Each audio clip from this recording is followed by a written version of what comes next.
Alléluia, frères et sœurs, bonsoir. Bonsoir et soyez bénis au nom de Jésus de Nazareth, notre Dieu, notre Roi, notre Sauveur, notre Seigneur, le Tout-Puissant, le Maître. Alléluia. Soyez bénis et bienvenus. Bienvenue voilà, pour le partage de la parole de Dieu. Alléluia. J'espère que vous allez bien.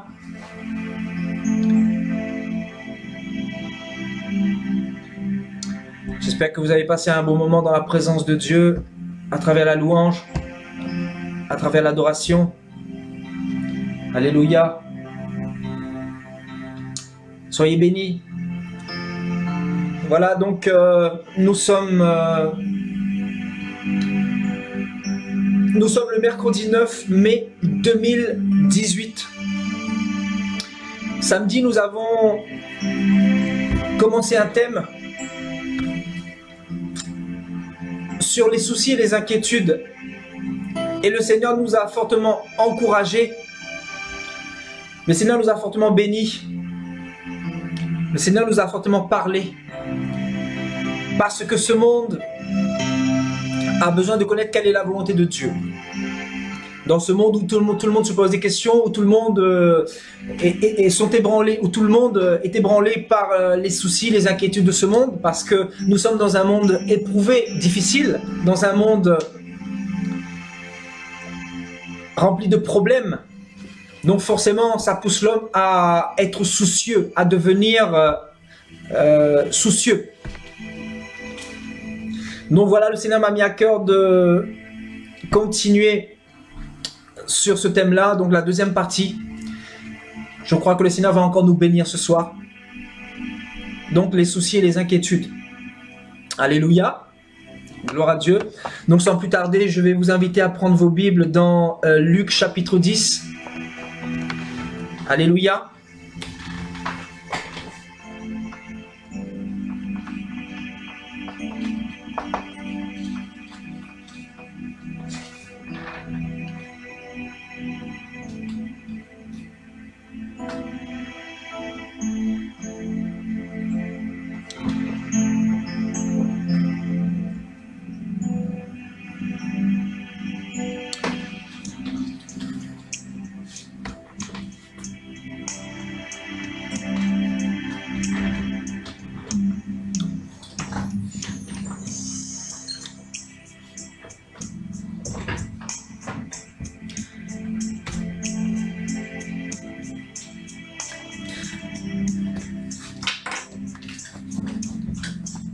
Est-ce que vous aimez la parole de Dieu?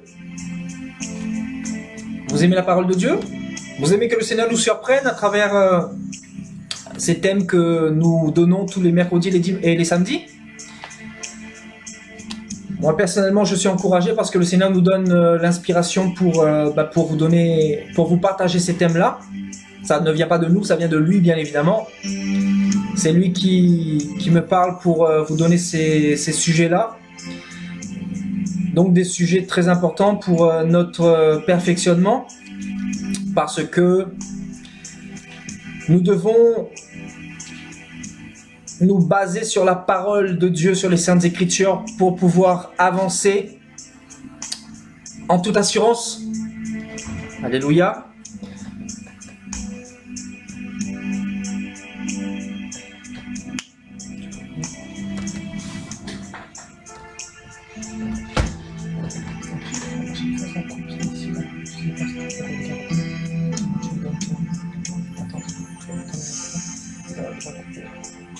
Deux petites minutes, frères et sœurs.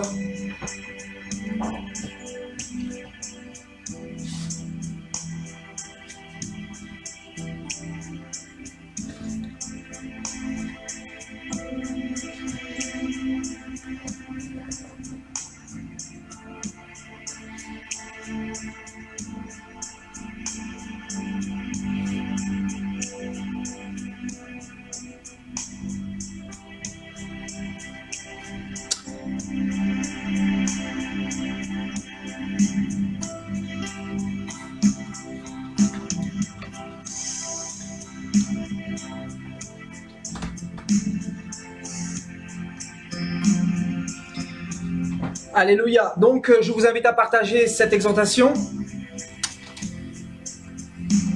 C'est bon. Pour l'instant. Comme Jésus était en chemin avec ses disciples, il entra dans un village et une femme nommée Marthe le reçut dans sa maison. Elle avait une sœur nommée Marie qui, s'étant assise aux pieds du Seigneur, écoutait sa parole. Marthe, occupée à divers soins domestiques, survint et dit: Seigneur, cela ne te fait-il rien que ma sœur me laisse seule pour servir? Dis-lui donc de m'aider. Le Seigneur lui répondit: Marthe, Marthe, tu t'inquiètes et tu t'agites pour beaucoup de choses. Une seule chose est nécessaire. Marie a choisi la bonne part, qui ne lui sera point ôtée. Alléluia, gloire à Dieu. Donc ici, bien évidemment, on nous parle de Marie et de Marthe, qui étaient sœurs. Donc, elles étaient dans une même maison avec le Seigneur Jésus-Christ, donc c'est-à-dire notre Dieu Tout-Puissant. Il est important de le souligner. Et on nous dit que Marie était assise au pied du Seigneur et elle écoutait sa parole. Elle était en train d'écouter tout ce qui sortait de sa bouche. Parce qu'elle avait reconnu que chez cet homme-là, il y avait des choses qui avaient été dites qu'elle n'avait pas entendues nulle part. Parce que Pierre lui-même dira dans Jean chapitre 6, « Seigneur, Seigneur, à qui irions-nous? Tu as les paroles de la vie éternelle. » Donc, Marie était subjuguée par les discours de Jésus-Christ et elle était particulièrement attentive à tout ce que le Seigneur était en train de donner comme message. Alléluia.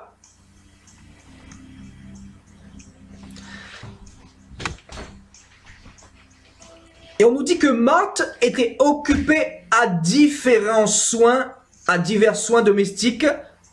Et elle va venir devant le Seigneur et elle va lui dire: cela ne te fait-il rien que ma sœur me laisse seule pour servir? Donc ce passage nous montre clairement que Marthe était occupée à autre chose que les choses du Seigneur. Marthe avait privilégié, bien évidemment, ses occupations personnelles. Marthe avait ses occupations ailleurs. Et là, elle va faire des reproches au Seigneur et lui dire: trouves-tu normal que ma sœur Marie ne m'aide pas et soit là en train de t'écouter? Et le Seigneur lui dira: Marthe, Marthe, tu t'agites pour beaucoup de choses. Tu t'agites pour beaucoup de choses. Parce que Marthe était agitée. Parce que Marthe, en fait, n'avait pas complètement la révélation de ce Dieu-là. Pour elle, c'était peut-être un prophète, un simple prophète. Donc, elle était en train de passer à côté de celui qui allait détenir les clés du séjour des morts. Donc, elle n'avait pas peut-être reçu la révélation, je ne sais pas. Mais en tout cas, ici, elle va s'agiter. Et le Seigneur lui dira: Marthe, Marthe, tu t'inquiètes et tu t'agites pour beaucoup de choses. Et il dira, le Seigneur, au verset 42, une seule chose est nécessaire. Marie a choisi la bonne part qui ne lui sera point ôtée. Donc une seule chose est nécessaire. Le Seigneur voulait dire quoi ici? Bien évidemment, la parole de Dieu. Qu'est-ce qui est nécessaire? La parole de Dieu.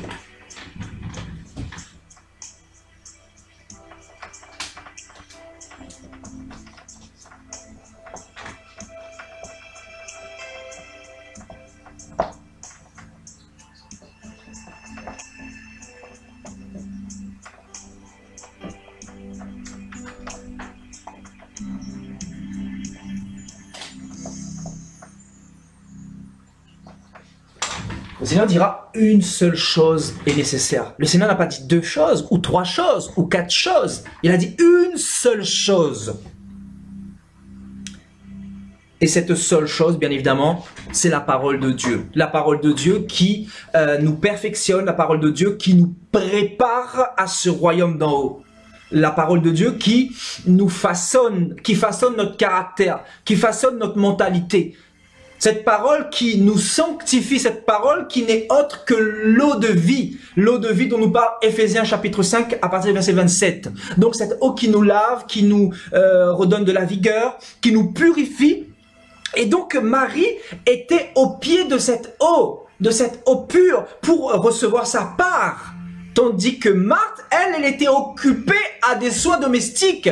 Elle était occupée à, je sais pas, faire la cuisine, faire à manger, passer le balai. Elle était occupée dans la distraction. Elle était occupée à regarder ce qui se passait chez le voisin. Voilà, elle avait d'autres centres d'intérêt que la parole de Dieu. Et le Seigneur va dire ici, Marthe, Marthe, tu t'agites et tu t'inquiètes pour beaucoup de choses. Donc on nous dit que Marthe était dans les inquiétudes et dans l'agitation, frères et sœurs.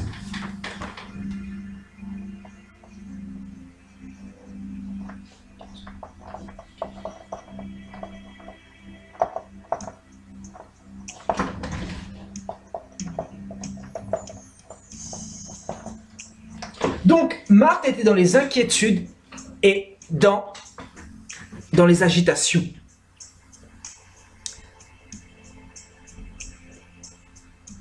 Le Seigneur littéralement lui dira, mais pourquoi tu t'inquiètes? Pourquoi tu t'inquiètes? Parce que la chose la plus importante, c'est ma parole. Ma parole qui est venue jusqu'à toi pour te préparer à rentrer dans ce royaume-là. Marthe ici, elle était plus inquiète par rapport à ses problèmes, par rapport à ses problèmes mondains, par rapport à ses problèmes terrestres, que à son entrée dans le royaume des cieux. En fait, elle avait les pensées occupées par rapport aux choses de la terre. Et bien évidemment, Marthe préfigure beaucoup de chrétiens et de chrétiennes de 2018. Beaucoup de chrétiens sont agités, sont dans les soucis, dans les inquiétudes. Les chrétiens d'aujourd'hui, de 2018, courent ici et là pour chercher des bénédictions, pour chercher l'onction, pour chercher un miracle, pour chercher le mariage. Parce que les chrétiens n'ont pas compris que s'ils avaient simplement cette seule chose-là, ils possèdent tout. Ils possèdent tout l'or du monde et toute la richesse de ce monde. Et cette richesse, c'est quoi? Nous l'avons vu samedi dernier. C'est le pain de vie, n'est-ce pas? Le pain de vie.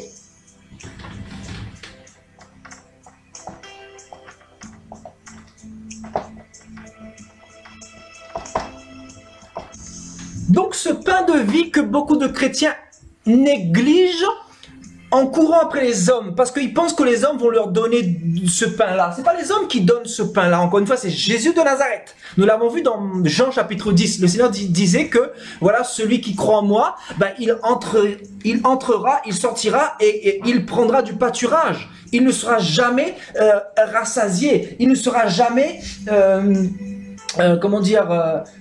il sera dans l'abondance, littéralement. Amen. Donc, dans l'abondance, le Seigneur nous promet l'abondance. Donc, quelqu'un qui a Jésus-Christ pour Dieu est dans l'abondance. Même s'il est dans la disette, il est dans l'abondance.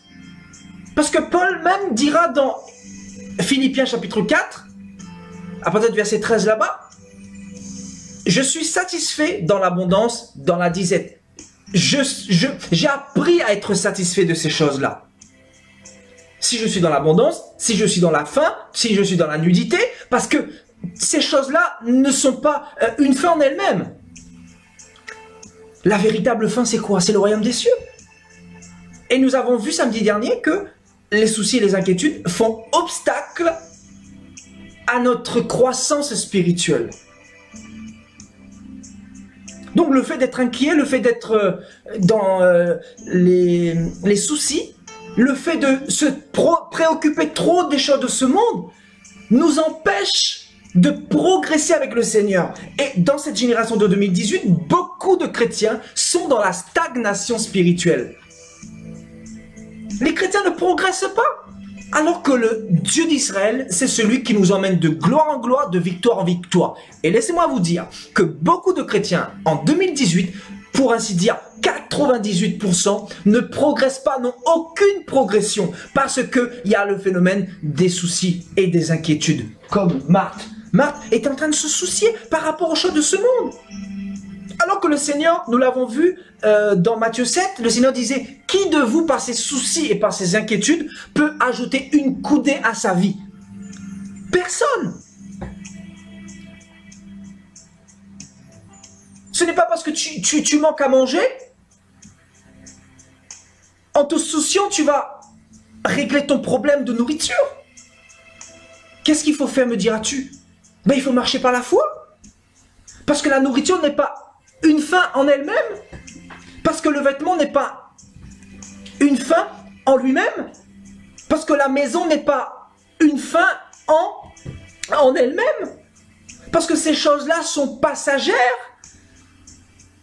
Donc, chrétiens, le message de ce soir nous tend à nous rapprocher encore, à nous accrocher encore aux choses d'en haut. Et à essayer de nous détacher des choses d'en bas, à espérer en Dieu surtout, et à ne pas mettre notre foi en nous-mêmes, parce que les gens qui sont inquiets, qui sont dans les soucis, ce sont des personnes en fait qui limitent Dieu, qui n'ont pas pleinement confiance en lui. Et nous avons vu samedi dernier que le contraire de la foi, c'est les inquiétudes, les soucis. Donc, avoir foi en Dieu, c'est lui donner toute notre confiance. C'est lui faire confiance, peu importe ce que nous traversons. Peu importe si nous ne sommes pas mariés. Peu importe si nous manquons la nourriture, le vêtement. Peu importe si nous n'avons pas d'enfants. C'est pas une fin en elle-même, ces choses-là, frères et sœurs. L'objectif, c'est le royaume des cieux. L'objectif, c'est être avec notre roi, être avec notre Dieu. Donc, c'est pour ça qu'il faut se préparer. C'est pour ça que l'enseignement que Jésus nous a donné, ce n'est pas pour des chiens, ce n'est pas pour des animaux, mais c'est pour nous. Parce que nous sommes assujettis aux soucis, aux inquiétudes. Nous sommes assujettis à ces choses-là parce que nous sommes dans un monde dans les problèmes. Dans les problèmes. Et ce monde crée des problèmes. C'est ça le problème véritable, en fait. Ce monde crée des problèmes. Ce monde crée des besoins. Et en créant des besoins, bah, ça nous pousse à nous inquiéter, ça nous pousse à être dans les soucis du lendemain, de ne pas posséder le matériel, de ne pas posséder assez, parce que c'est un monde, bien évidemment, c'est un monde matérialiste. C'est un monde matérialiste. C'est pour cela que Paul dira dans le livre aux Romains, ne vous conformez pas au siècle présent, parce que beaucoup se sont tellement conformés au siècle présent, qui sont dans les soucis et les inquiétudes. Alors que c'est en la parole de Dieu qu'il devrait se conformer. Parce que celui qui se conforme à la parole de Dieu, c'est celui qui, peu importe sa situation, ben, il est dans la joie. Peu importe sa situation, qu'il soit dans la tentation, dans les larmes, dans les soucis, dans les tribulations, dans des problèmes multiples et divers, c'est quelqu'un qui n'est pas inquiet parce qu'il sait qu'il a le royaume des cieux. Il sait que son Dieu est avec lui. Il sait que il est dans la crainte de Dieu, il marche dans la crainte de Dieu. Si quelqu'un marche dans la crainte de Dieu, il n'a rien à craindre. Peu importe si tu es dans les besoins. Le Seigneur était dans les besoins. Quand il était dans le désert pendant 40 jours, il a souffert la faim au bout de 40 jours. Et qu'est-ce que Satan a fait? Satan est rentré en scène pour essayer de le tenter, pour essayer de le faire tomber, afin qu'il perde la vision, afin que il soit dans les soucis et les inquiétudes par rapport à la nourriture, par rapport au pain. Et le Seigneur n'est pas tombé dans le piège de Satan. Au contraire, il va reprendre le diable par cette seule chose qui est essentielle, c'est-à-dire la parole de Dieu. La parole de Dieu. Frères et sœurs, dans la parole de Dieu, il y a une puissance, vous ne pouvez même pas vous imaginer. C'est pour cela que si tu manges la parole de Dieu, si tu la comprends, ta vie va commencer à changer, se transformer. Tu ne vas plus être dans les soucis, tu ne vas plus t'inquiéter pour des futilités. Les chrétiens sont trop inquiets. trop dans l'inquiétude. C'est pour cela que quand quelqu'un a un petit problème, ben, ils vont vers les hommes de Dieu, ou ils vont chez les marabouts, ou ils vont chez les voyants. N'est-ce pas, frères et sœurs? Ce monde fonctionne comme cela. Ce monde fonctionne dans les problèmes.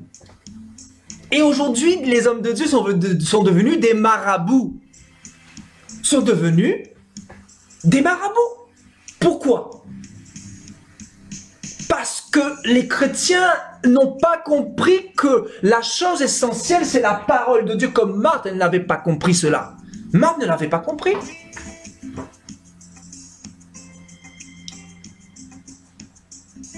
Elle va dire,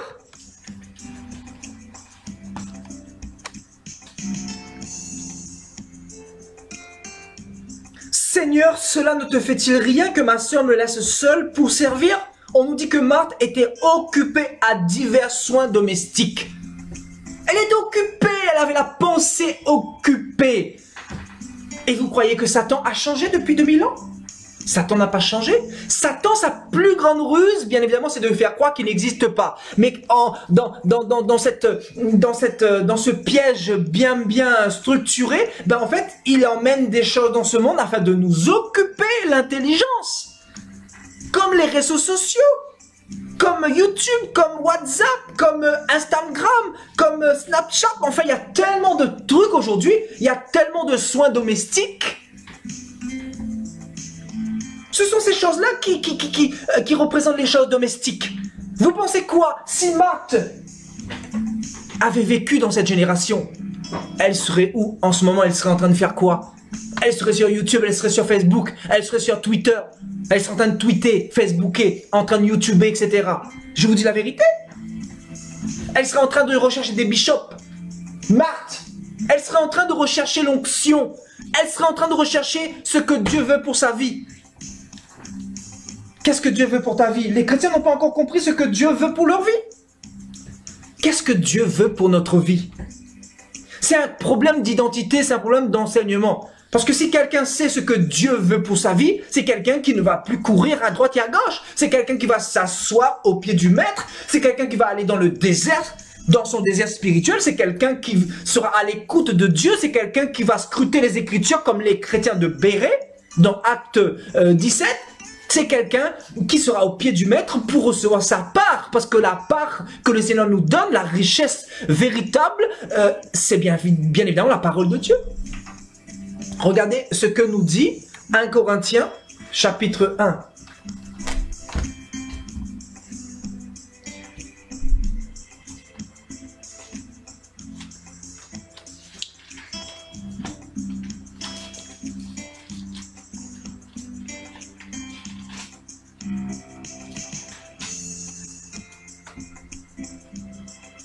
« 1 Corinthiens, chapitre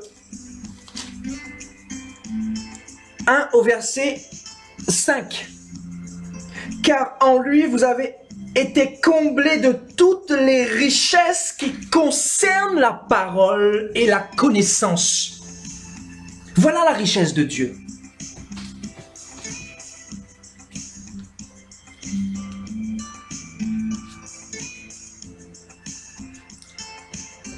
La richesse, c'est quoi? C'est la parole.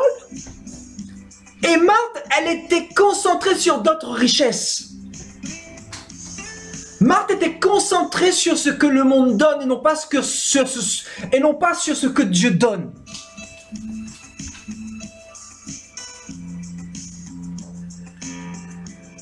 Marthe était dans la distraction.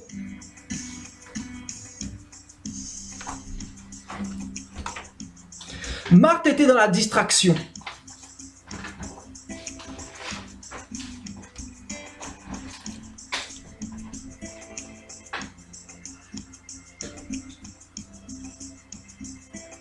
Amen. Donc, la richesse, c'est la parole de Dieu. La richesse, ce n'est pas l'argent. La richesse, ce n'est pas d'avoir une grande maison. La richesse, ce n'est pas d'avoir des beaux vêtements de marque. La richesse, ce n'est pas d'être dans une grande église. Je sais pas.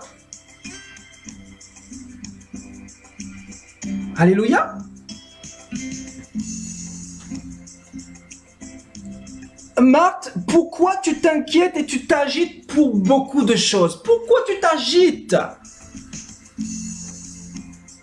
Parce que l'homme a besoin de toucher, l'homme a besoin de représenter les richesses, alors que la richesse, c'est la parole de Dieu. Et beaucoup de chrétiens n'ont pas compris ça. C'est pour ça que les églises d'aujourd'hui dans l'apostasie là ne sont pas fondées sur la parole, sur les saintes écritures, mais sont fondées bien évidemment sur les traditions des hommes, sur les traditions ancestrales, sur la culture, sur le phénomène des pères spirituels, sur le phénomène de cet évangile de mode des derniers temps. Et non plus sur la parole de Dieu. Parce que si quelqu'un est fondé sur la parole de Dieu, c'est un fou, c'est quelqu'un qui marche à contre-courant. C'est quelqu'un qui ne fonctionne pas selon la masse. Parce que la masse, c'est le chemin large qui mène à la perdition. C'est le chemin qui mène beaucoup dans l'égarement spirituel.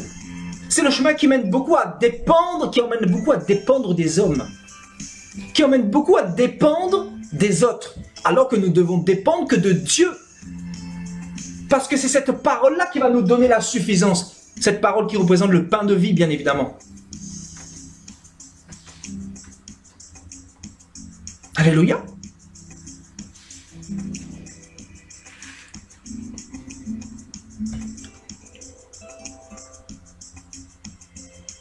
Donc, Marie avait effectivement choisi la bonne part. Marie avait choisi la bonne part. Elle avait du discernement. Et elle désirait connaître qui était Dieu. Elle n'avait pas le temps. En fait, ici, Marie représente la Vierge sage et Marthe représente la Vierge folle.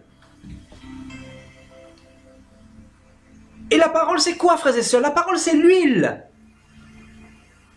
Dans Matthieu 25, on nous dit que les vierges folles ne sont pas rentrées dans les noces de l'agneau parce qu'elles manquaient d'huile. Et les sages diront aux folles, allez en acheter. Parce que vous avez associé Dieu avec l'argent, donc allez en acheter. Si vous croyez que l'onction, que la parole se vend, ben continuez d'acheter. Nous, on n'a pas acheté, on nous a donné gratuitement. Le maître nous a donné gratuitement, on s'est préparé et on a assez d'huile pour aller à la rencontre de l'époux. Pourquoi? Parce que Marie n'était pas dans la distraction. Marie était au pied du maître. Marie n'avait pas le temps d'aller balader ses doigts sur les réseaux sociaux pour cliquer j'aime, amen, pour cliquer je sais pas quoi, pour aller perdre du temps, pour regarder des vidéos à longueur de journée. Marie n'avait pas ce temps-là. Marie avait compris que son temps était précieux. Marie avait compris que tout ce qui venait de la bouche de ce prophète-là, qui n'est autre bien évidemment que Jésus de Nazareth, c'est-à-dire le Dieu Tout-Puissant, il y avait une puissance dans cette parole-là. Et il fallait saisir cette parole-là. Et il fallait s'accrocher à cette parole-là. Parce que cette parole était l'accomplissement de la loi de Moïse. Parce que la Bible nous dira que le Seigneur n'est pas venu abolir, mais pour accomplir. Donc le Seigneur est venu accomplir. C'est-à-dire, par son sacrifice, il est venu accomplir toutes ces choses-là. Donc, il fallait être au pied de cet accomplissement-là pour rentrer dans cette perfection, pour rentrer dans ce repos. Parce que Jésus, c'est quoi? C'est le repos. Donc Marie soupirait après le repos, tandis que Marthe, elle était dans les préoccupations. Elle était préoccupée par les soins domestiques. Préoccupée. Beaucoup vont rater le ciel parce que ils sont trop préoccupés. Trop préoccupés par rapport à ce monde. Parce que Satan a mis un certain nombre de pièges dans ce monde qui fait que beaucoup, malheureusement, ils se sont trop acclimatés à ce siècle. Au lieu d'aller voir ce que Dieu dit dans la parole de Dieu. Parce qu'aujourd'hui, vous avez un taux exponentiel de bishops qui vous proposent des miracles, l'onction, etc. Alors que nous avons déjà tout en Jésus-Christ. Que nous manque-t-il encore? Il nous manque quoi? Qu'est-ce qui peut nous satisfaire au-delà de la parole de Dieu, frères et sœurs? Donc c'est un problème de foi. Donc la foi, qui est le contraire des soucis et des inquiétudes. Le contraire. C'est pour cela que le Seigneur dira, quand je reviendrai, trouverai-je la foi sur la terre? trouverai-je la foi? Pourquoi? Parce que le monde est dans les soucis, les inquiétudes. Regardez les chrétiens d'aujourd'hui. Les chrétiens d'aujourd'hui, ils sont en train de se casser la tête pour savoir quand est-ce qu'ils vont marier, quand est-ce que Dieu va leur donner leur mariage. Au lieu d'être au pied du maître, au lieu d'être dans la foi, au lieu d'être de la pleine confiance en Dieu, ben ils sont en train, voilà, de perdre du temps pour des choses futiles. Alors que Paul lui-même disait que celui qui n'est pas marié recherche les choses du Seigneur. Parce que Paul voulait que nous nous attachions au Seigneur sans distraction, notamment l'église de Corinthe de l'époque. Sans distraction. Je connais tellement de chrétiens qui sont dans les soucis et les inquiétudes. Enfin, j'en vois ici et là. Des chrétiens qui viennent nous, voilà, nous demander de prier pour eux. À longueur d'année, je vous dis, les mêmes chrétiens, toujours prière. Toujours prière, on se dit, mais Dieu n'est pas avec eux. En fait, c'est nous qui nous sanctifions pour eux. Mais c'est pas comme ça que ça se passe. Moi, je suis une brebis comme vous. Je suis une brebis comme vous. Nous devons tous nous sanctifier et nous préparer pour le royaume des cieux. Nous avons tous un rôle à jouer pour notre salut. Ce n'est pas à moi de me sanctifier pour vous. Oui, je me sanctifie pour l'œuvre que le Seigneur m'a confiée afin de transmettre la bonne nouvelle. Mais chaque chrétien a sa part à faire avec le Seigneur. Parce qu'à quoi beau on vous donne ce genre de message et chez vous, ben vous continuez à être dans les soucis, dans les inquiétudes. Alors que le Seigneur est en train de nous donner une oracle vivante ce soir. Il est en train de nous dire encore une fois que les soucis et les inquiétudes, ça étouffe la parole de Dieu en nous. Ça étouffe.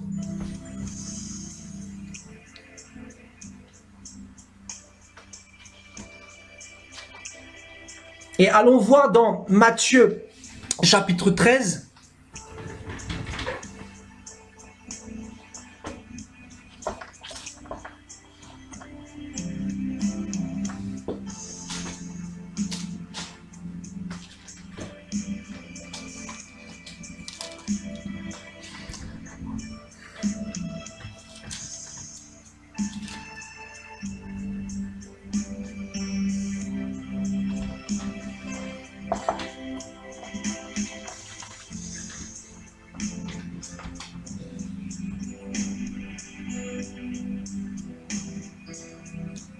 Matthieu 13 au verset 22. Alléluia.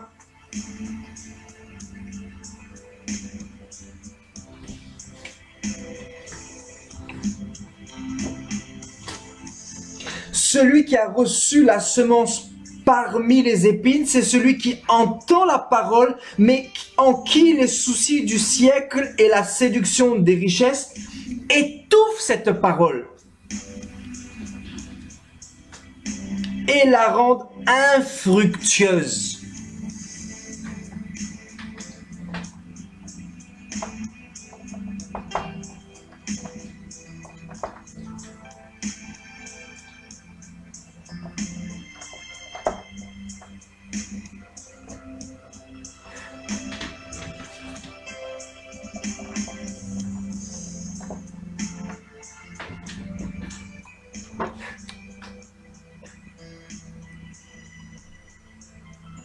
Et bien évidemment, nous avons aussi la séduction des richesses.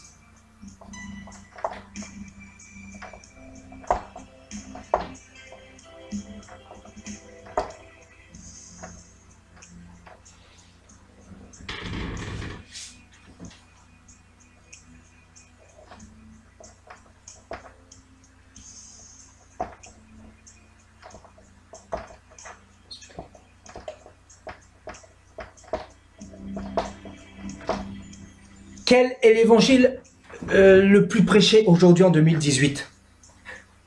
L'évangile de la séduction des richesses de ce monde. Vous comprenez pourquoi la parole de Dieu est autant étouffée? Parce que les chrétiens reçoivent la parole dans des épines. Les chrétiens arrivent, ils viennent à Dieu, en fait se convertissent à Dieu pour satisfaire leurs propres besoins. Mais non pas pour aller dans le royaume des cieux comme Marthe. Marthe s'était convertie au Seigneur pour que ses besoins puissent être satisfaits. Mais elle avait négligé le plus important. Alors que le Seigneur lui dira, une seule chose est nécessaire, Marthe. Une seule chose, c'est la parole de Dieu. La parole sans les soucis et sans les inquiétudes. Parce que les personnes qui s'approchent de Dieu avec des soucis et des inquiétudes et qui reçoivent et qui entendent cette parole va finir par être étouffée. Le Seigneur le dit ici, frères et sœurs. Celui qui reçoit la parole de Dieu au milieu des soucis et des inquiétudes, cette parole est étouffée. C'est pour cela que les chrétiens ne grandissent pas. C'est pour cela que les chrétiens ne grandissent pas spirituellement. C'est pour cela que les chrétiens n'ont aucune maturité spirituelle et ils sont toujours ballottés, ils sont toujours inconstants dans toute leur voie. Vous comprenez?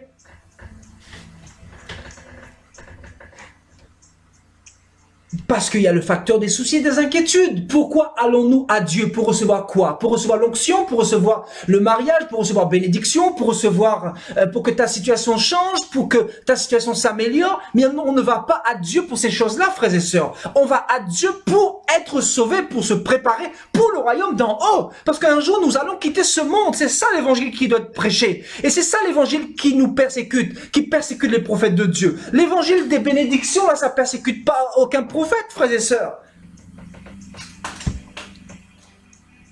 Parce que les chrétiens d'aujourd'hui sont tellement assis dans la chair, sont tellement confortablement assis sur leur fauteuil tous les dimanches, il faut pas leur déranger. Il faut pas leur déranger dans leur confort. Parce que ils veulent qu'on leur prêche des choses agréables. Ils veulent qu'on leur promette monts et merveilles. Alors que, frères et sœurs, le Seigneur n'est pas venu pour que nous soyons riches, pour que nous soyons bénis. Mais le Seigneur est venu pour que nous ayons le royaume des cieux. C'est ce qu'il ne faut pas négliger, frères et sœurs. C'est ce qu'il ne faut pas oublier, frères et sœurs. Le Seigneur est venu avec un seul message. Repentez-vous, le royaume des cieux est proche. Voilà le message du Maître. Le message du Maître, c'est ça. Repentez-vous, c'est-à-dire préparez-vous, changez de voie, convertissez-vous, perfectionnez-vous, parce que le royaume des cieux est proche. Voilà le message du Maître. Le message du Maître, c'est pas autre chose.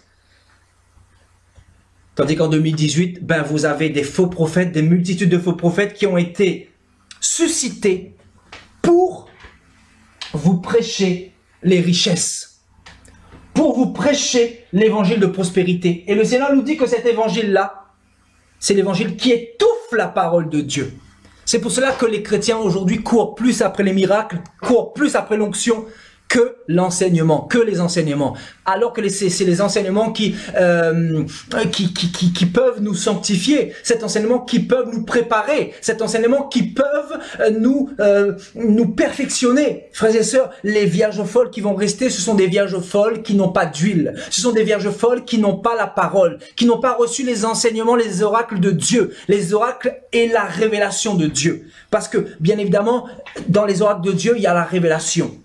Dieu se révèle et quand il y a la révélation, tu ne peux plus rester la même personne. Quand Dieu se révèle à toi, tu ne peux plus rester dans l'ignorance, dans les richesses incertaines. Tu ne peux plus mettre ton espérance dans la vanité, dans le fait d'être millionnaire, tout ça. Tu comprends que tout ça c'est de la vanité, tu comprends que tout ça c'est de la boue. Parce que le Maître dit que il est plus difficile à un chameau de passer par le trou d'une aiguille qu'à un riche de rentrer dans le royaume des cieux. Quand tu reçois ces oracles-là, ces révélations-là, tu commences à devenir quelqu'un d'autre. Parce que cette parole-là n'est pas étouffée. Parce que cette parole n'est pas étouffée par les épines. Et ces épines représentent quoi? Séduction des richesses. Soucis du monde. Les chrétiens sont trop dans les soucis. Les problèmes, les soucis, les problèmes, les soucis. Et il y en a beaucoup qui veulent que nous soyons des personnes présentes pour régler leurs problèmes. Alors que les choses ne se règlent pas toujours par la prière, frères et sœurs. Le Seigneur, des fois, il permet des situations. Des fois, il permet des situations pour te briser. Donc, si tu viens me voir pour la prière, Dieu n'est pas obligé d'entendre ma prière parce qu'il est en train de te briser. Il est en train de te chicoter. Il est en train de te faire passer par le désert parce que tu ne veux pas du désert. Tu veux de Jésus, mais tu ne veux pas du désert. Tu veux de Jésus-Christ, tu veux de la vie éternelle, mais tu ne veux pas souffrir souffert comme Jésus-Christ a souffert pour nous. Par contre, tu veux de ce que le Seigneur donne, mais tu ne veux pas du brisement. Alors que le Dieu d'Israël, c'est le Dieu de brisement, c'est le Dieu de désert. Ce n'est pas le Dieu qui te donne des richesses pour ta perdition, pour ta perte. Tu crois que le Seigneur n'est pas capable de te donner 1 milliard, mais il va pas te la donner pour cette richesse-là pour que tu sois dans la perdition. Son but, c'est de te préparer pour le royaume des cieux. Parce que devant Dieu, les richesses, c'est de la vanité. Nous ne pouvons pas comparer Dieu avec des richesses incertaines. Parce qu'il est tellement trop grand, il est tellement trop puissant. Nous ne pouvons pas le comparer. L'argent, c'est vraiment la monnaie du Dieu de ce siècle, c'est-à-dire le diable. Il a mis ça dans le monde pour aveugler beaucoup de païens et aussi beaucoup de chrétiens, bien évidemment. Beaucoup de martyrs spirituels.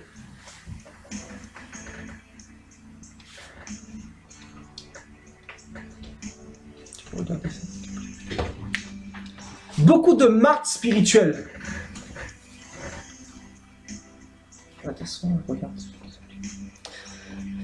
Amen. Donc, c'est grave. Qui sera prêt quand le Seigneur viendra? Parce que là, les temps sont graves, les temps sont difficiles, les temps sont terribles. Quand vous voyez des chrétiens qui courent après des bénédictions, qui courent après l'onction, afin que leur vie change, afin que leur situation change, quand en Afrique, tu vois le nombre de chrétiens qui suivent des gourous, qui suivent des sectes, qui suivent des faux prophètes, et qui disent Amen à ça tout au long de l'année, mais tu te dis, mais combien vont être sauvés? Combien seront sauvés, frères et sœurs? Combien? On peut s'imaginer aujourd'hui par toutes ces personnes qui... Parce que, frères et sœurs, ces personnes qui courent après l'onction, tout ça, qui courent après les miracles, après les bénédictions, vous croyez quoi? Ces personnes-là ne courent pas après Jésus, hein. Ils s'en fichent de Jésus. Hein. Parce que les gens qui aiment Jésus, ce sont des personnes qui aiment la parole, qui aiment sa parole. Parce que Jésus, c'est la parole, nous dit Jean chapitre 1. Jésus, c'est la parole. Donc, s'il n'y a pas la parole, il n'y a pas Jésus. Et il y a parole, encore une fois, et parole. Il y a parole pure et parole étouffée par les épines. Donc, où as-tu reçu la parole? Que Dieu nous délivre ce soir. Que Dieu nous libère de nos chaînes. Que Dieu nous libère de ce monde de ténèbres, de ce monde de mensonges, de ce monde qui nous rattache sans cesse à ses richesses, à ses vanités. Vous voyez comment Dieu nous parle, hein? Vous voyez, la séduction des richesses. Il y en a beaucoup qui ont été séduits. Beaucoup de chrétiens qui ont été séduits.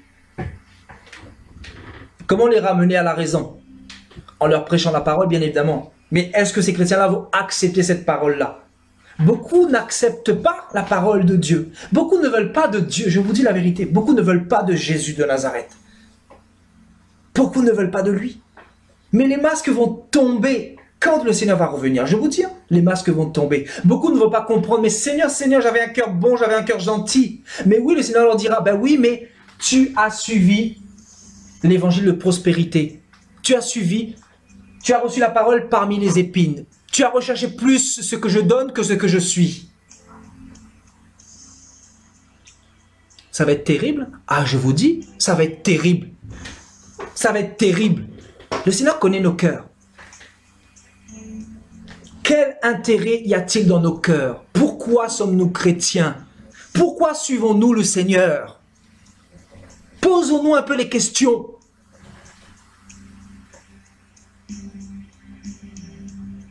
Est-ce que vous êtes comme Marie? Vous êtes au pied du Maître pour recevoir la parole de Dieu comme ce soir, pour vous perfectionner, pour vous pousser à grandir dans le Seigneur, ou vous êtes encore dans cet état de convoitise comme tous ces chrétiens impudiques de cette génération de 2018? Parce que si vous êtes dans la deuxième catégorie, je peux vous assurer que vous n'échapperez pas. Hein. Parce que le Seigneur, il viendra rechercher une église pure, sans tache et irréprochable. Une église qui n'est pas mélangée. Une église qui n'est pas étouffée par les épines. Parce que la parole de Dieu n'est pas étouffée. Pourquoi la parole de Dieu n'est pas étouffée? Parce que là où il y a la parole de Dieu, il y a l'Esprit de Dieu. Et l'Esprit de Dieu, on peut pas l'enfermer. L'Esprit de Dieu, c'est un vent. Vous comprenez? C'est un vent. Et la semence de Dieu ne peut pas être étouffée, la vraie semence. Parce qu'elle est arrosée par le Saint-Esprit, par cette huile qui vient du royaume des cieux, pour grandir, pour devenir un arbre, afin que les oiseaux viennent habiter dans ses branches. Les oiseaux, c'est qui? Ce sont les âmes. Mais si nous recevons la parole, et cette parole est étouffée, ben nous grandissons jamais. Ce qui fait que nous n'expérimentons pas la puissance de Dieu, nous chassons aucun démon, nous faisons aucun miracle, nous nous contentons à nous asseoir sur une chaise tous les dimanches. Et oui, frères et sœurs, Dieu parle à quelqu'un. Dieu parle à quelqu'un. Voilà, c'est la chrétienté de 2018. Une chrétienté qui n'a pas grandi. Pourquoi? Trop dans les soucis, trop dans les inquiétudes, trop dans les problèmes, trop dans les préoccupations, en train de rechercher autre chose que la parole de Dieu. Alors que c'est la parole de Dieu qui est la chose essentielle, la seule chose que nous devrions rechercher.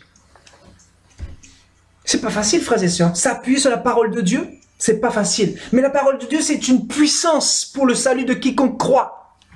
C'est une puissance. Et cette même parole, c'est une folie pour ceux qui périssent.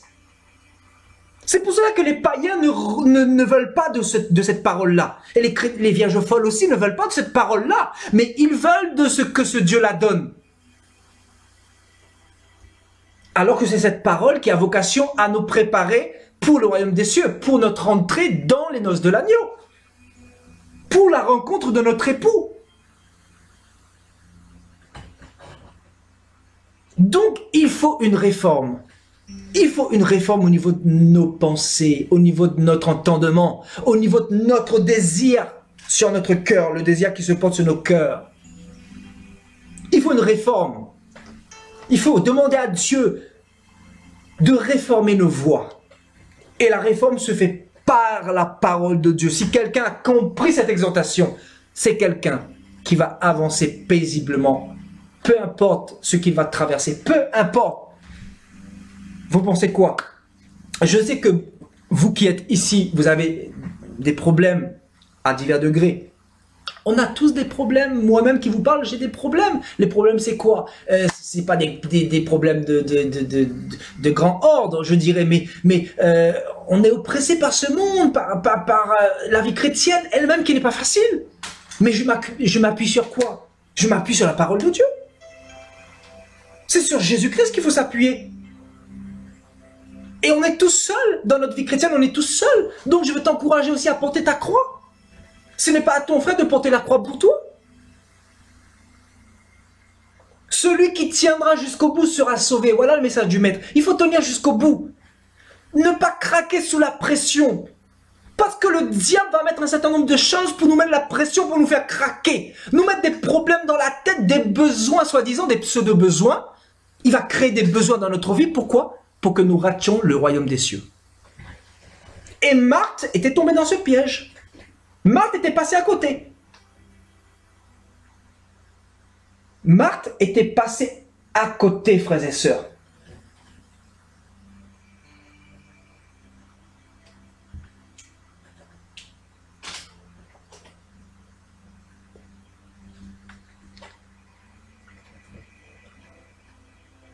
Alors, est-ce que nous voulons être des Marthes spirituelles ou des Maries spirituelles?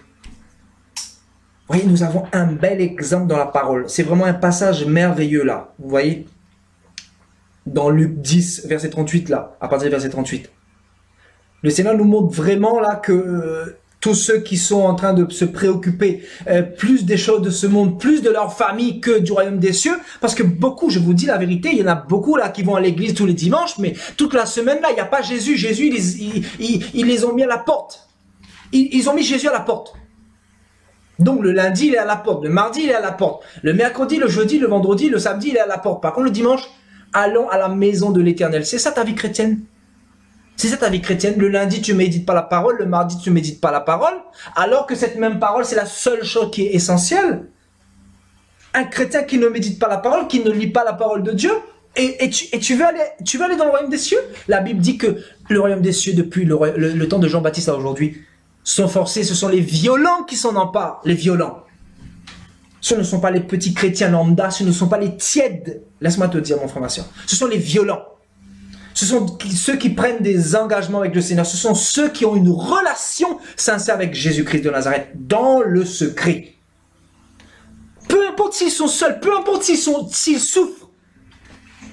Le Seigneur disait quoi dans Matthieu 5? Heureux vous qui pleurez maintenant parce que vous serez consolés. J'ai envie de parler encore un peu là-dessus. Là.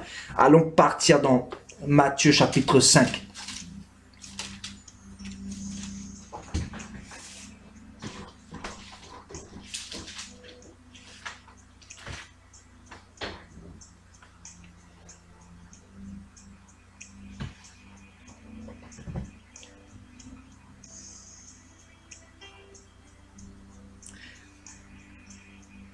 Heureux, vous qui êtes persécutés, vous qui pleurez, heureux. Le Seigneur n'a pas dit heureux, vous serez bénis, tout ça. Non, c'est pas ce qu'il a dit. Heureux lorsque vous pleurerez, lorsque vous serez persécutés, lorsque vous serez seuls, lorsque vous serez éprouvés, dans le feu de la solitude, dans le feu de la tentation, lorsque vous serez dans les difficultés, dans la faim, dans la soif, dans la nudité. C'est ce qu'il a dit. On a prêché là-dessus récemment. Heureux. Donc si tu souffres, si tu es seul, je sais, je parle à quelqu'un ce soir. Je sais que je parle à quelqu'un ce soir. Je veux te fortifier, te dire que tu n'es pas tout seul. La Bible dit que les mêmes souffrances sont imposées à vos frères dans le monde. Vos frères dans le monde. Souvent, tu as tendance à voir que tes petits problèmes, que tes petits soucis. Mais en réalité, tes frères et sœurs dans le monde subissent les mêmes oppressions, les mêmes attaques, les mêmes problèmes, les mêmes soucis.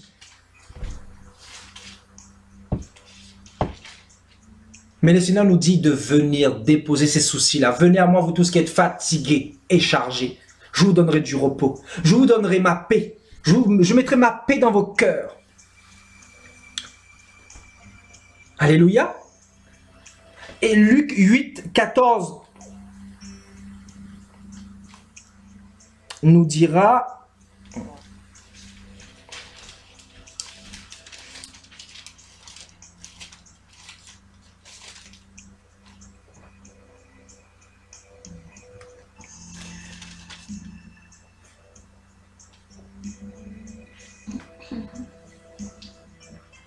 Ceux qui est tombé parmi les épines, ce sont ceux qui, ayant entendu la parole, s'en vont et la laissent étouffer. Bon, voilà, c'est une autre version, une autre manière de dire. Donc, vous voyez, ceux qui ont entendu la parole s'en vont et la laissent étouffer. Et la laissent. Vous laissez la parole de Dieu de côté pour que cette parole soit étouffée. Qu'est-ce que le diable vient? Ben, il vient, il prend cette parole-là, il étouffe premièrement, ensuite il vole cette parole-là. La Bible dit que le diable vient justement pour voler cette parole que nous avons reçue. Parce que quoi? Parce que vous ne veillez pas sur cette parole-là. En fait, il y a un problème de surveillance. La Bible dit veillez et priez sans cesse. Veillez sans cesse. Veillez. Veillez. Alléluia. Nous devons veiller. Nous devons être à la brèche. Nous devons être des sentinelles. Les chrétiens d'aujourd'hui ne veillent plus. Ils reçoivent une parole, ils reçoivent une note par-ci, ils reçoivent une note par-là, une note par-là-bas, et ils se disent, voilà, c'est la fête, et voilà, tout le monde est bishop, tout le monde est prophète. On n'a plus de discernement. Aujourd'hui, c'est la confusion. Cette confusion emmène justement cette babylonisation dans le monde, ce dérèglement, ce mélange. On se dit, mais où est la parole de Dieu? Où est la vérité? La vérité se trouve dans la parole. Amen. Donc si moi je te prêche quelque chose qui n'est pas écrit et qui n'est pas influencé par l'Esprit de Dieu, qui n'est pas influencé par l'Esprit de Dieu, il ne faut pas l'écouter. Il faut passer à autre chose. Il faut aller rechercher Dieu ailleurs, dans sa parole premièrement. Nous ne devons pas écouter toutes sortes de paroles que les hommes disent, parce que les hommes parlent bien aujourd'hui, je vous assure. Les hommes sont éloquents dans leur langage, ils ont des beaux discours. Mais où est le fondement? Où est la parole qui nous est nécessaire pour notre préparation? Parce qu'en réalité, nous sommes en train de nous préparer en ce moment pour le retour de Jésus de Nazareth. C'est une préparation de tous les jours. On se sanctifie parce qu'on a un mariage bientôt. Ça va être l'accouplement, ça va être le mariage avec l'époux, frères et sœurs. Nous serons avec notre Dieu, nous serons avec lui pour l'éternité. Notre roi viendra nous chercher. Il nous a fait des promesses. Nous n'avons pas de temps à perdre. Est-ce que tu vas être sauvé? Il faut comprendre l'évangile. Le Seigneur n'a pas dit que tu seras heureux, mais il a dit que tu vas pleurer, pleurer. Tu veux te convertir à Jésus, tu vas pleurer, mon ami. Tu veux aller dans le royaume des cieux, tu vas être sauvé, tu vas pleurer. Oui, tu vas pleurer. Mais ça vaut la peine, ça vaut le coup. Ça vaut le coup, crois-moi. Être avec Dieu pour l'éternité.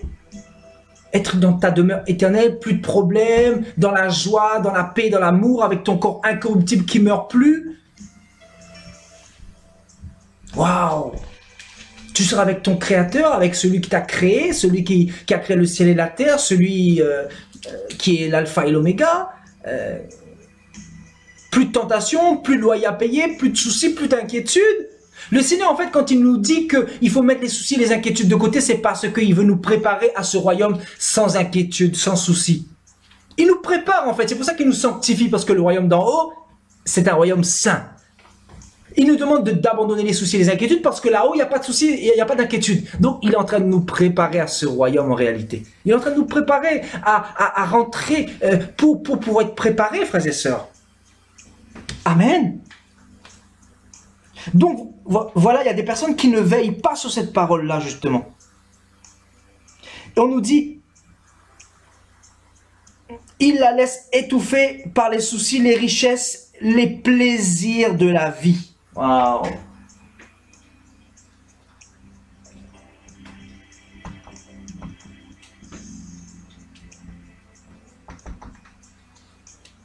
Les plaisirs de la vie. Et il ne porte point du fruit qui vient à maturité. Voyez? Waouh!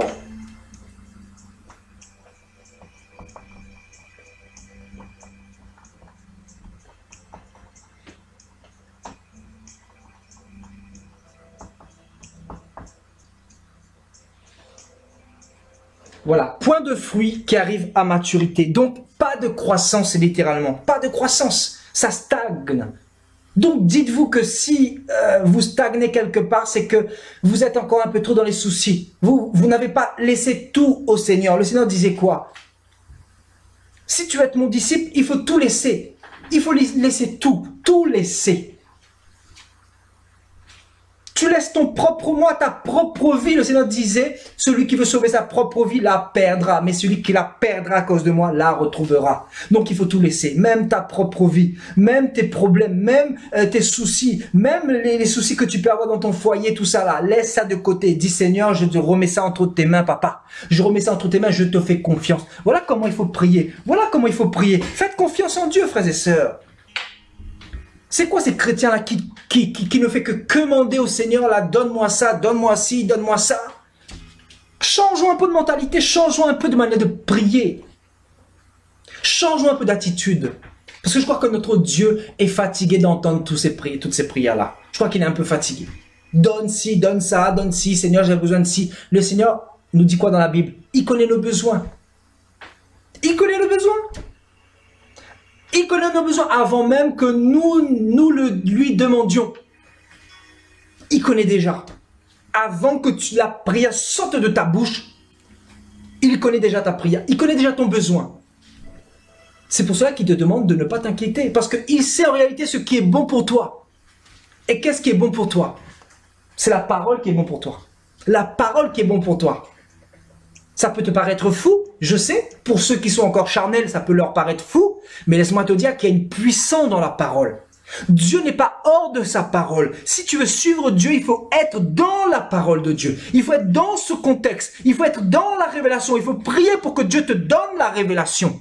Pour que tu puisses te préparer. Pour que tu ne puisses pas te lasser. Parce que beaucoup sont dans une vie chrétienne aussi et ils se lassent. Tandis que avec notre Dieu, on ne se lasse point. Avec Dieu, on va de saison en saison, de gloire en gloire. La maison future doit être plus grande que la maison précédente. C'est ça notre Dieu. Je vous assure. Si vous êtes dans cette expectative, vous n'allez pas vous ennuyer avec le Seigneur. Vous lui dites, Seigneur, tu as dit dans ta parole, je te fais confiance. Je remets tout. Et quand tu te lèves, mets les soucis au pied de la croix. Tu dis, Seigneur, je te mets tout, je te donne tout. Quand tu as des problèmes, des soucis, va dans la prière. Fléchis tes genoux. Parle-lui, mon ami. C'est pas au prophète qu'il faut venir dire tes problèmes. Ce n'est pas à l'apôtre. Oui, tu peux venir demander la prière. On peut prier. C'est pas un problème. Mais moi, quand j'ai des problèmes, je vais aussi devant le Seigneur. Donc, va expérimenter sa puissance. Moi-même, j'ai expérimenté sa gloire, frères et sœurs, parce qu'il a fait tellement de choses dans ma vie. Quand je lui ai demandé des choses, il m'a surpris. Il m'a surpris. Au-delà de mes espérances. Je vous dis, celui-là, là, Jésus de Nazareth, là, sa majesté. Il est le Dieu de surprise. Et je peux t'assurer que quand il te surprend, là, il te montre vraiment qu'il est Dieu. Mais pour qu'il te surprenne, il faut vraiment que tu apprennes à lui faire confiance. Prie comme cela à partir d'aujourd'hui. Seigneur, aide-moi à te faire confiance. Aide-moi à tout délaisser. Parce que ce n'est pas tes soucis et tes inquiétudes qui vont arranger les choses. Parce qu'en réalité, tu transportes avec toi des boulets. Des boulets, je te dis spirituels. Parce que les soucis, c'est quoi? C'est des charges spirituelles. Le Seigneur veut que tu sois léger pour pouvoir réfléchir. Parce que si tu veux réfléchir convenablement, il faut que, voilà, ces épines soient hors de ton chemin, hors de ta vision, hors de ta pensée. Ces épines qui représentent les soucis, les inquiétudes, les richesses de ce monde. Ne t'inquiète pas de ce que tu vas manger, de ce que tu vas boire, parce que Dieu connaît déjà tes besoins. Si tu as le manger et le boire, cela te suffira. Voilà. Donc, les plaisirs de la vie. Les plaisirs de la vie. On ne peut pas mélanger la parole de Dieu et les plaisirs de la vie. Non. Avec Dieu, ça ne fonctionne pas comme ça. C'est ou Dieu ou les plaisirs de la vie. Alléluia. On ne mélange pas. Parce que si tu es dans les plaisirs de la vie et tu vas à l'église, la parole que tu vas recevoir là-bas, ça sera étouffé. Je vous assure, frères et sœurs, ça sera étouffé. Même si tu as la connaissance d'un verset, ce n'est pas ça qui fait que tu sois chrétien. Hein. Ce n'est pas, voilà, Jésus a tant aimé le monde, le Père a tant aimé le monde, qui a donné sa vie, afin que quiconque croit ne périsse point, mais qu'il a la vie éternelle. Jean 3,16. Ce n'est pas ça être chrétien, frères et sœurs. Non, la parole de Dieu doit rester dans nos cœurs. La parole de Dieu ne doit pas être que, comment dire, que interprétée d'une manière scolaire. Non. La parole de Dieu, c'est une puissance à condition que tu prends cette parole, que tu manges cette parole, que tu gardes cette parole et que tu la mets en pratique, cette parole.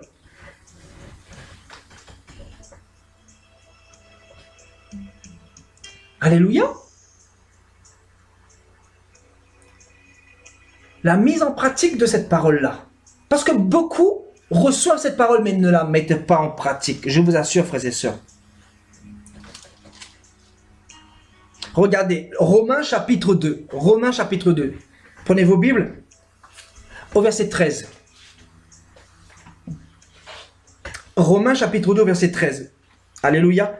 Ce ne sont pas, en effet, ceux qui écoutent la parole qui sont justes devant Dieu. Verset 13. Mais ce sont ceux qui la mettent en pratique qui seront justifiés. La parole de Dieu, oui, mais il faut la mettre aussi en pratique. Parce que sinon, Satan vient et il étouffe cette parole par les soucis de ce monde, par les différents problèmes, par tout ce que tu peux traverser dans ce monde.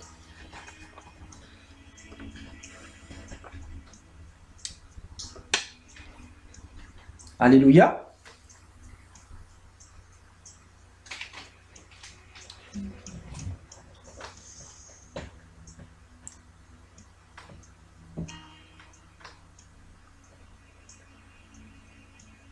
Donc vous voulez une croissance? Je vous dis, l'enseignement de ce soir est capital. Pour beaucoup d'entre nous, capital. Et nous irons un peu plus loin. Nous irons dans Marc chapitre 4. Pour savoir ce que Marc nous dit. Quelle version il nous donne lui.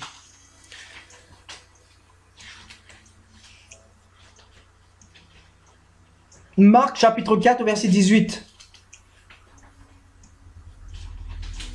D'autres reçoivent la semence parmi les épines. Ce sont ceux qui entendent la parole, mais qui ont les soucis du siècle, les séductions des richesses et l'invasion des autres convoitises. Voilà, l'invasion des autres convoitises.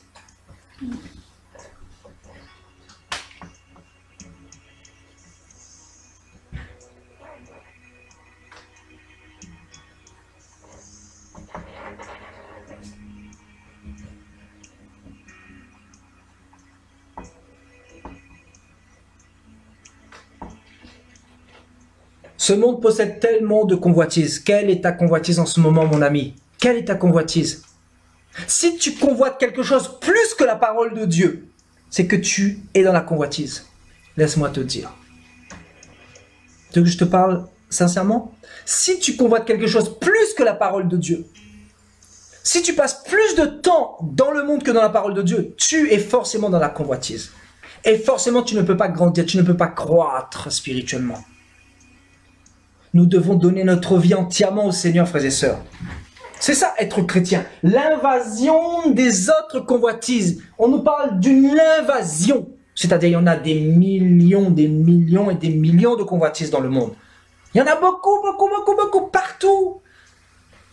Ce monde est basé sur la convoitise. Donc c'est pour ça que Satan va mettre, voilà, je sais pas, des divertissements, des belles femmes, des belles voitures, je sais pas, des beaux vêtements pour séduire, pour étouffer cette parole, pour que nos pensées soient sur autre chose, créer des besoins, afin que nous soyons à la mode, afin que nous soyons toujours, vous voyez, toujours tendance, ce qui fait que nous on va travailler pour combler nos besoins et non pas travailler pour le royaume des cieux, non pas travailler pour notre trésor. Les gens vont faire des crédits, frères et sœurs, on doit arrêter ça, on doit nous satisfaire dans ce que Dieu nous donne. Peut-être nous avions agi comme ça hier, mais aujourd'hui il ne faut plus se comporter comme ça. Il faut vraiment faire confiance en Dieu. Si nous n'avons pas de moyens de faire quoi que ce soit, basons-nous sur la parole de Dieu, mais arrêtons avec ces crédits, arrêtons avec toutes ces choses pour combler nos besoins. Si nous ne sommes pas capables d'avoir, je sais pas, une parabole chez nous ou des chaînes de télévision, arrêtez de faire crédit ou je sais pas, arrêtez ces choses-là. Allez dans cette parabole et vous aurez toutes les chaînes célestes. Enfin, que sais-je, il y a tellement de distractions aujourd'hui que, voilà, il y en a pour tout le monde, quoi. Il y en a pour tout le monde.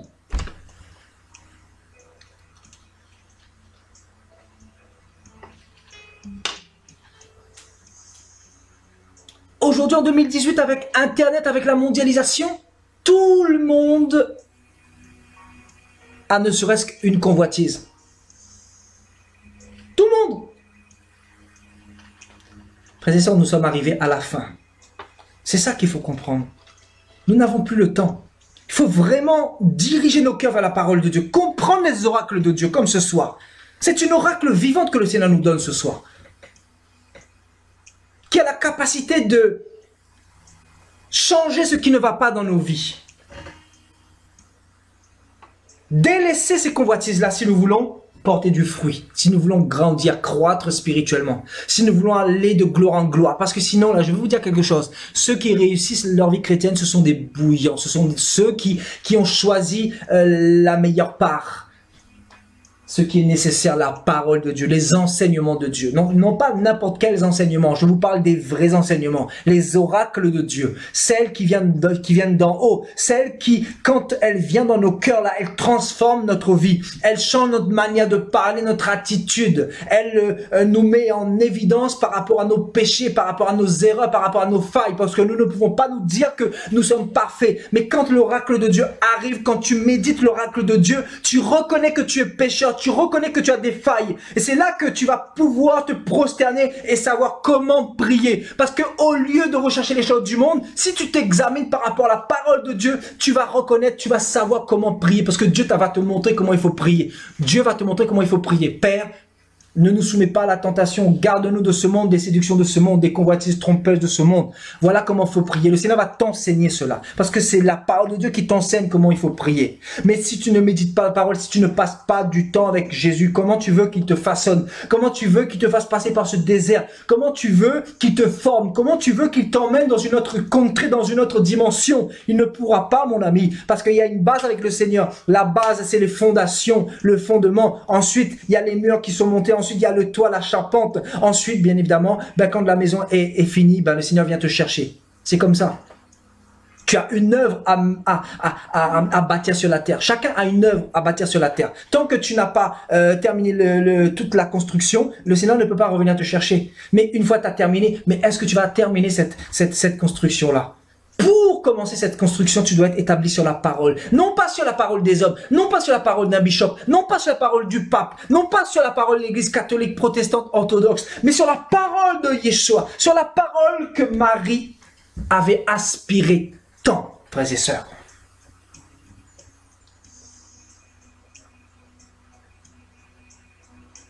Alléluia. La parole de Dieu. Les gens courent trop après les hommes aujourd'hui. Trop après les miracles. C'est pour ça qu'aujourd'hui, là, je vous dis, hein, les personnes qui ne changent pas, j'ai dit, moi, il ne faut plus compter sur moi. Les personnes qui ne veulent pas de Jésus, là, et qui viennent nous enquiquiner pour prier pour vous, etc. Je vous assure, il y a une sœur récemment, là, elle est venue, voilà, j'avais prié pour elle à 2 reprises. J'ai chassé ces démons à 2 reprises. La deuxième reprise, je pense qu'elle est repartie dans le monde, tout ça, le démon était revenu. Et là, elle a encore des problèmes, elle veut que je prie pour elle, alors que je l'ai vue avec un mec dans l'impudicité, dans le sexe. Et tu veux que je prie pour toi encore? J'ai pas répondu. J'ai pas répondu. On se moque pas de Dieu. On ne donne pas de la nourriture sainte aux chiens, dit le Seigneur dans Matthieu chapitre 7. Non! On vous donne la bonne parole, mais si vous méprisez cette parole, on ne va pas s'attarder sur vous. Non! Les brebis du Seigneur entendent sa voix, on n'est pas dans les sentiments, je vous dis la vérité, on n'est pas dans les sentiments. On a beaucoup de compassion, on prie pour les âmes. Mais attention, il ne faut pas se moquer du Seigneur. Une fois, on te dit, 2 fois. En plus, on passe des jours pour vous enseigner. On vous donne la parole de la part du Seigneur. On vous donne des conseils. On vous dit ce qu'il faut faire, ce qu'il ne faut pas faire. Et on vous retrouve toujours dans les mêmes péchés, dans l'impudicité. Vous êtes en train de vous donner votre corps. On vous dit qu'il ne faut pas divorcer. Vous divorcez et vous faites tout ce qui est contre la sainte doctrine. Et vous voulez qu'on prie pour vous. Mais nous, on abandonne. On abandonne. Parce que vous ne marchez pas selon la parole de Dieu. Vous êtes comme Marthe. Vous négligez la parole de Dieu. Par contre, vous êtes dans les soucis. Vous êtes dans les soucis de savoir quel homme sera pour moi. Quel homme Dieu a prédestiné pour moi. Alors que tu as divorcé avec ton mari, retourne avec ton mari que tu as délaissé là en étant chrétien, en ayant eu la connaissance. Parce que si tu ne retournes pas avec ce mari, tu vas aller en enfer. Voilà, c'est ce que le Seigneur a enseigné. Celui qui répudie sa femme et qui épouse une autre commet un adultère. C'est ça la parole de Dieu. Donc on ne peut pas prier pour quelqu'un qui est dans le péché. Non. Vous avez vu ça où? Tandis que les églises d'aujourd'hui prient pour vous, vous imposent les mains. Démon ou pas démon, la parole est en vous ou pas, vous êtes né de nouveau ou pas, voilà, on prie pour vous, on vous charge de bénédiction en réalité. Vous vous enfoncez dans le sable, vous vous enfoncez dans l'enfer de la géhenne, frères et sœurs. Jusqu'à ce que vous y tombiez définitivement. Parce que c'est ça, cette génération de faux prophètes. Cette génération qui vous promettent, voilà, monts et merveilles, qui vous promettent les miracles, qui vous promettent l'onction. Mais est-ce que c'est l'onction qui est le plus important? L'onction, c'est quoi? L'onction, c'est la parole de Dieu. Vous avez vu le Seigneur faire du spectacle? Le Seigneur arrivait avec sa parole. Ensuite, il faisait le miracle. Parce que le miracle, c'est la conséquence du message. C'est la conséquence du message qui a été planté dans les cœurs. Mais sans la parole de Dieu, sans la circoncision du cœur, il n'y a pas de transformation, il n'y a pas de croissance. C'est pour ça que la parole, c'est la base. C'est le b.a.-ba de toute chose. La parole de Dieu. La parole de Dieu qui est capable de nous rendre sages à salut.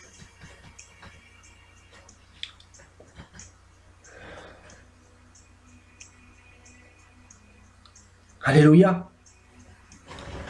Donc, arrêtez. Arrêtez avec toutes ces choses-là. Arrêtez. Vous voulez qu'on vous prêche quoi? Je vous assure, on va prêcher encore dessus sur ce genre de choses-là. Encore, encore et encore. Sur la distraction, sur la convoitise. Parce que ce monde-là possède un taux de convoitise, mais vraiment énorme. Énorme. Avec les réseaux sociaux, avec toutes ces femmes nues, avec toutes ces personnes qui s'habillent comme je sais pas quoi, avec tous ces habits où on voit les formes des femmes, des hommes. On se dit, mais c'est fini. C'est fini. Les vrais enfants de Dieu vont se sanctifier. Vous voyez pour les autres là, ben, ils vont continuer à suivre les hommes. Et en suivant les hommes, ben, ils vont rater l'enlèvement. Tandis que ceux qui vont suivre le Seigneur, ben, ils vont partir à l'enlèvement parce qu'ils ont la parole dans leur cœur. Et la parole, c'est quoi? C'est Jésus lui-même.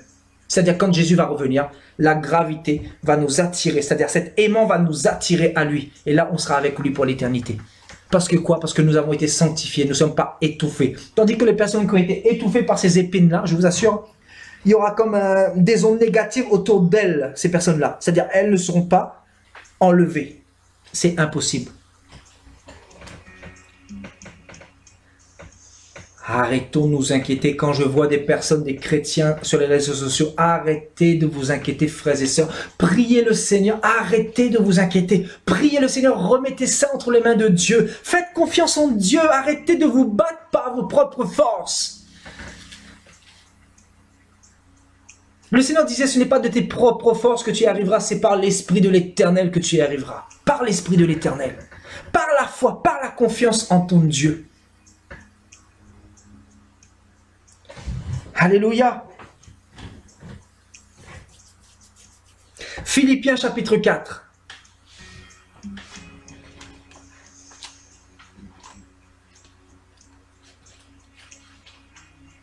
La parole de Dieu, frères et sœurs, ça va nous délivrer. Je vous assure, ça va nous délivrer, ça va nous faire du bien. Écoutez bien, hein, vous qui avez vos Bibles. C'est très important. Un chrétien qui n'ouvre pas sa Bible n'est pas un chrétien digne de ce nom. Alléluia. Quand on partage la parole comme ça, c'est important d'avoir sa Bible pour voir ce qui est écrit aussi dans votre Bible. Amen. C'est très important. Donc, Philippiens chapitre 4, au verset 6.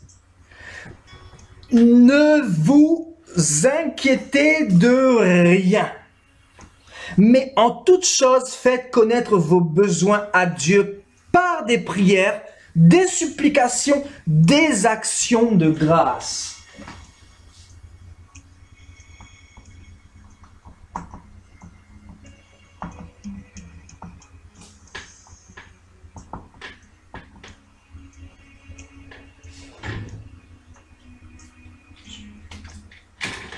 Voilà. Faites connaître vos besoins par des prières. C'est très très important, frères et sœurs.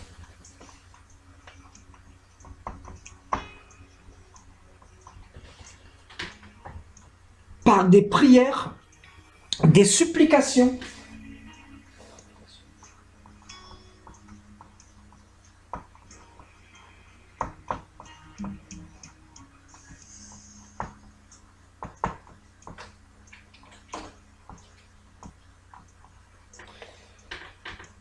avec des actions de grâce.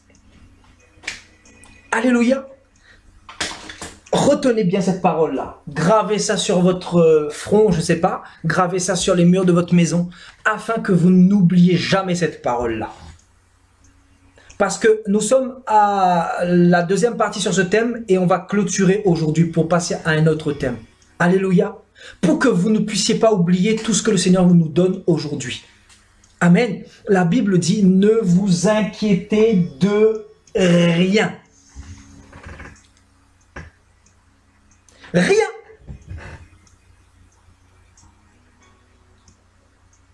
Est-ce que quelqu'un peut me regarder la définition de rien? Est-ce que quelqu'un peut me mettre la définition de rien?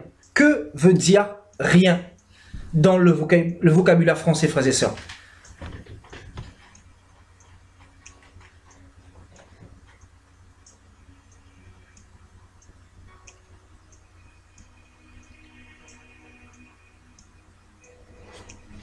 Alors, ne vous inquiétez de rien, mais faites connaître vos besoins par des prières, par des supplications. Suppliez le Seigneur dans la prière à genoux. Priez, priez, faites connaître vos besoins avec des actions de grâce. Louez toujours le Seigneur. Amen. Bénissez-le parce qu'il vous a donné la vie, le souffle de vie, le salut. Il vous a donné ce cadeau précieux.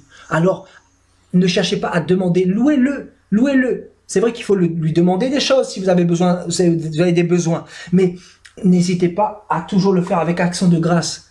Remerciez-le à chaque instant. Moi, quand je prie le Seigneur dans ma chambre, là, je peux vous assurer, là, c'est l'amour fou. Je vous assure. C'est la passion totale. Je vous assure. Parce qu'en réalité, je sais ce qu'il a fait de moi, je sais ce qu'il m'a donné. Je sais qu'avec lui, je ne manque de rien. Je ne manque de rien. Je vous assure, frères et sœurs. La seule chose difficile quand on est serviteur de Dieu, c'est les persécutions, les attaques. Mais mis à part ça, vous avez Dieu, vous avez la paix dans vos cœurs. Cette paix qui surpasse toute intelligence, nous dira la Bible.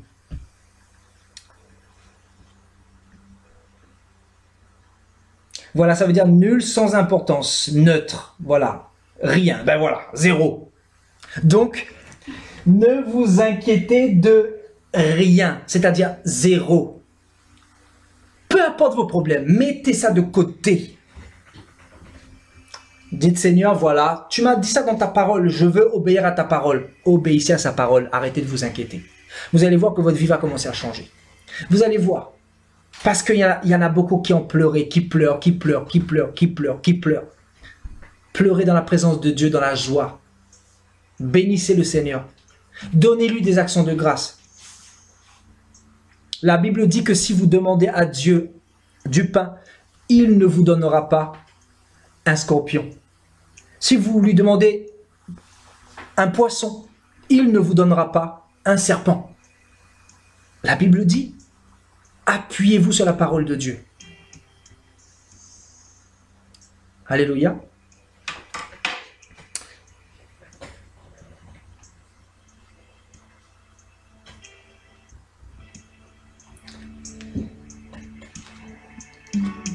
Alléluia, gloire à Dieu.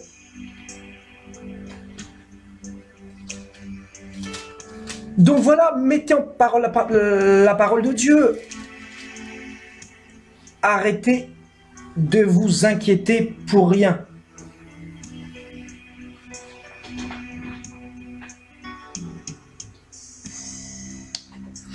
Alléluia. On va partir dans le psaume 34. On va voir encore 2 versets, ensuite on va terminer pour ce soir.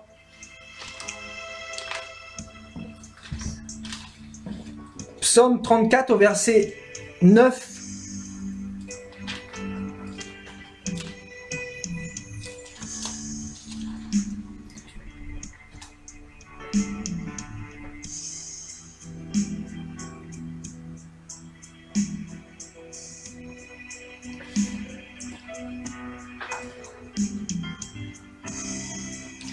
Sentez, voilà donc Psaume 34 verset 9, sentez et voyez combien l'Éternel est bon. Heureux l'homme qui cherche en lui son refuge. Craignez l'Éternel, vous ses saints, car rien ne manque à ceux qui le craignent. Rien ne manque à ceux qui le craignent. Rien. Vous voyez, on vient de voir la définition de rien. Nada. Rien ne manque à ceux qui le craignent. Pourquoi rien, frères et sœurs? Je ne te dis pas qu'il ne va pas te manquer une voiture, c'est pas mon langage. Entends bien mon langage. Même si Dieu peut te donner toutes ces choses-là. Mais ce que je veux te dire par là, ce que Dieu veut dire par là, quand tu as la parole de Dieu, quand tu as l'assurance du salut, quand tu as la présence de Dieu dans ta vie, quand tu as la santé physique, la santé spirituelle, tu as tout. C'est ça le langage de Dieu, frères et sœurs. Parce que si tu possèdes l'éternité, tu possèdes tout. Ce monde, c'est rien à côté de l'éternité, frères et sœurs. Ce monde passera. Et la parole de Dieu ne passera pas. Donc, si tu crains le Seigneur, sois dans la joie parce que rien ne te manquera. Et si tu es la brebis du Seigneur, il entend tes prières. Laisse-moi te dire, je veux dire à quelqu'un ce soir, Dieu entend tes prières. Tu as l'impression que Dieu n'entend pas tes prières. Je te parle à toi, ma sœur. Le Seigneur te dit que j'entends tes prières. Le Seigneur te dit que mon temps n'est pas ton temps. Ton temps n'est pas mon temps. Je sais ce que je fais.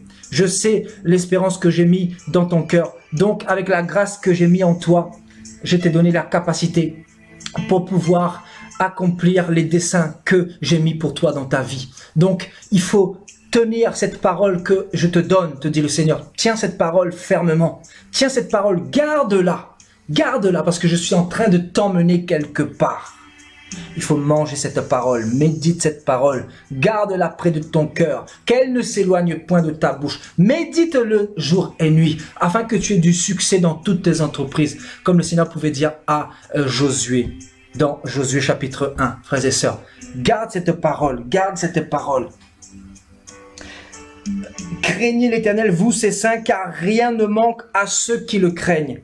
Les lionceaux éprouvent la disette, les lionceaux éprouvent la disette et la faim. Mais ceux qui cherchent l'Éternel ne sont privés d'aucun bien. Alléluia.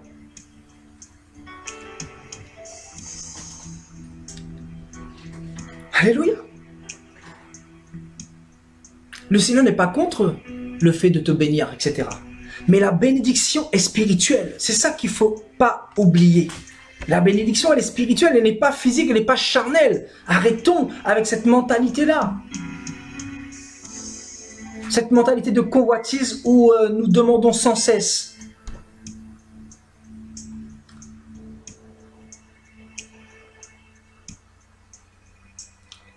Je sais que cette exhortation fait du bien à beaucoup de personnes ce soir.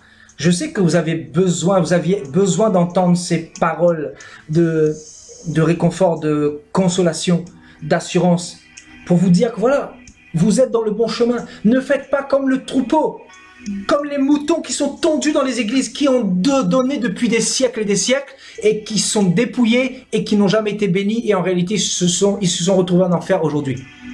Et ceux qui suivent encore ce chemin, ben, ils vont se retrouver en enfer également. Vous avez la parole de Dieu, la plus grande richesse. Vous avez une Bible, c'est la plus grande richesse. Les Écritures, les oracles de Dieu, les révélations, c'est ce qu'il y a de plus important. Garde la parole de Dieu dans ton cœur. Oh my God, garde-la, qu'elle ne s'éloigne point de toi. Alléluia. Pour terminer, Ecclésiaste chapitre 2.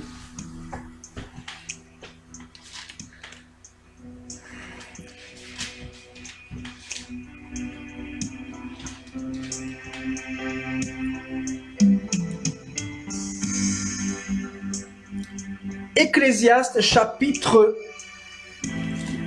2 au verset 22. Que revient-il en effet à l'homme de tout son travail et de la préoccupation de son cœur? Objet de ses fatigues sous le soleil. Tous les jours ne sont que douleur et son partage n'est que chagrin. Même la nuit, son cœur ne se repose pas. C'est encore là une vanité. Donc, que revient-il à un homme, en effet, de tout son travail et de la préoccupation, c'est-à-dire des soucis de son cœur, objet de ses fatigues? Que revient-il à un homme de se préoccuper, de se fatiguer, alors qu'on a une minuscule petite vie de vanité? C'est ce que Ecclésiaste est en train de nous dire ici. Pourquoi t'inquiètes-tu, mon frère, ma soeur? Tu peux mourir à n'importe quel moment. Tu peux quitter ce monde aussi vite que tu es venu. La Bible nous dit que la vie de tout homme est comme l'herbe qui sèche. Du jour au lendemain, il n'est plus. Nous sommes passagers et voyageurs sur la terre. Arrêtons d'être dans les soucis, dans les inquiétudes. Mettons notre espérance dans ce Dieu-là qui nous a fait des promesses. Dans ce Dieu qui nous console quand tout va mal. Quand nous sommes dans la disette. Et Paul dira dans Philippiens chapitre 4, verset 13 là-bas, nous l'avons vu samedi dernier, « Je suis dans l'abondance. Même si je suis dans la disette, je sais me contenter quand même. Parce que j'ai Dieu dans mon cœur, j'ai la parole de Dieu. » Frères et sœurs, beaucoup de personnes dans ce monde n'ont pas cette parole que vous avez. Et ils courent après l'argent, ils courent après le succès, ils courent après la gloire, ils courent après le succès, ils courent après des solutions, ils courent après un sauveur. Mais ils n'ont pas encore rencontré ce sauveur. Ils ont rencontré le mensonge, ils ont rencontré la religion. Mais toi, tu as rencontré le pain de vie. Le pain de vie, c'est ça ta richesse, mon frère, ma soeur. Le pain de vie, accroche-toi à ce pain de vie jusqu'au bout.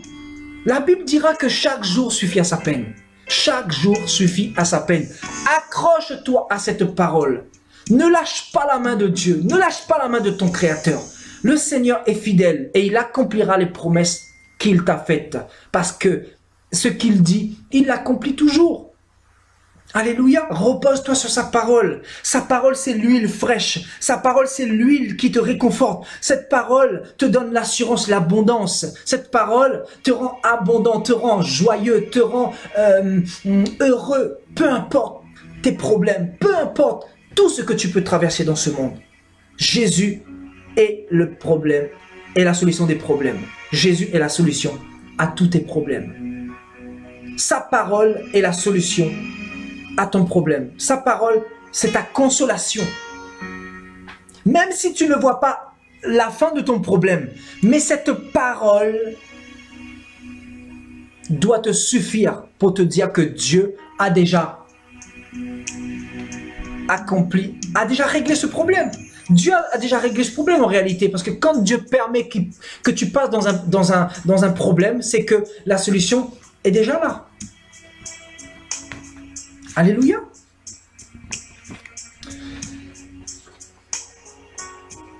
Alléluia, gloire à Dieu.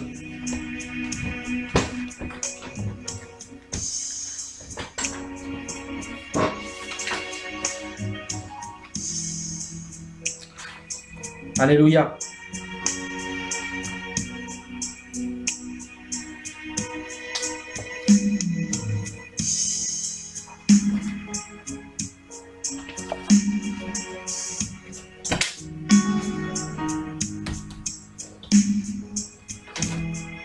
Amen. Vous avez été bénis, le Seigneur vous a bénis. Maintenant, quel va être votre comportement demain, dans les jours qui vont suivre, dans un mois? Cette parole doit être dans votre cœur. Gardez-la, frères et sœurs. Gardez-la. Alléluia. Peu importe ce que vous pouvez traverser. Le Seigneur a combattu le diable par la parole de Dieu. Si vous avez cette parole, gardez-la. Protégez-la. Veillez sur cette parole-là. Amen. Je crois qu'on va terminer sur un verset... 1 Thessaloniciens, chapitre 5.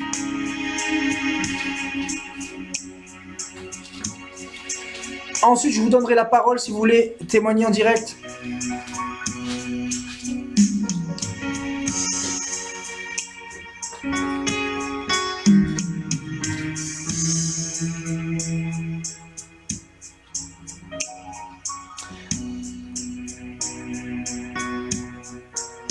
Bon, on va aller à partir du verset 5, chapitre 5 au verset 1.